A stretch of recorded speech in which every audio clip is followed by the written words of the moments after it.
Kim, Paolo, Gerald at Sian, magsasama-sama sa movie.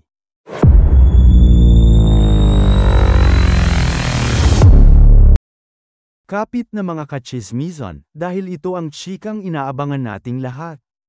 Ang Chanite princess na si Kim Chu ay magbibida sa isang pelikula na tiyak na magpapakilig, magpapaiyak, at magpapasabog ng intriga.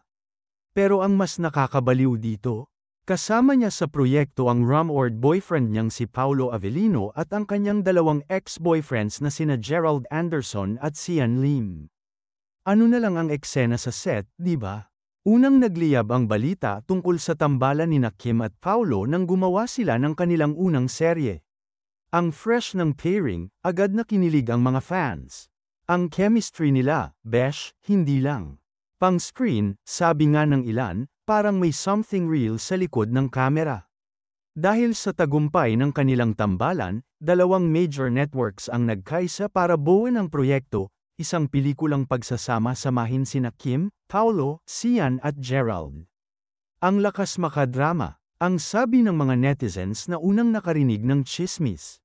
Kwento ng pelikula, si Kim ay gaganap bilang isang babaeng nahaharap sa matinding desisyon. Pipiliin ba niya ang kanyang kasalukuyang pagmamahal na ginagampanan ni Paolo, o ang dalawa niyang ex na biglang bumalik sa kanyang buhay? Beshi, di ba ang hirap mamili kung ganyan kagugwapo ang options mo? Si Gerald Anderson, na unang nakilala bilang ka-love team ni Kim noong kanilang Pinoy Big Brother, PBB, days, ay may malaking papel sa pag-usbong ng karera ni Kim. Young love, first heartbreak, at lahat ng feels na yan, sigurado kaming dadalhin ulit sa screen. Meanwhile, si Sian naman, na matagal ding naging kapartner ni Kim on-screen at off-screen, ay magpapakita ng chemistry na alam ng lahat na hindi matitinag. Pero ito na ang tanong, mga Tay, sino nga ba ang pipiliin ni Kim sa huli? Ang bagong pag-ibig na si Paolo, ang OG love na si Gerald, o ang malalim na koneksyon kay Sian? Tuldok, ang pelikula, na tinaguri ang isa sa pinakamalaking proyekto ng Philippine cinema sa susunod na taon, ay garantisadong magdadala ng kakaibang kilig at drama sa mga manonood.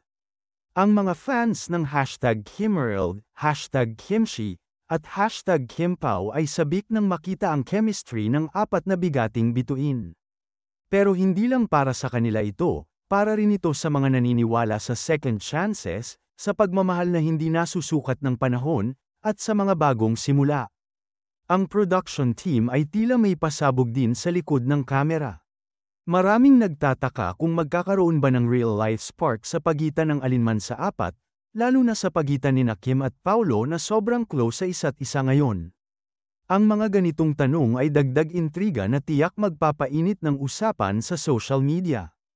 Kaya mga nini, abangan natin ang pelikulang ito dahil siguradong magiging emotional rollercoaster ito na hindi natin makakalimutan. Yun na.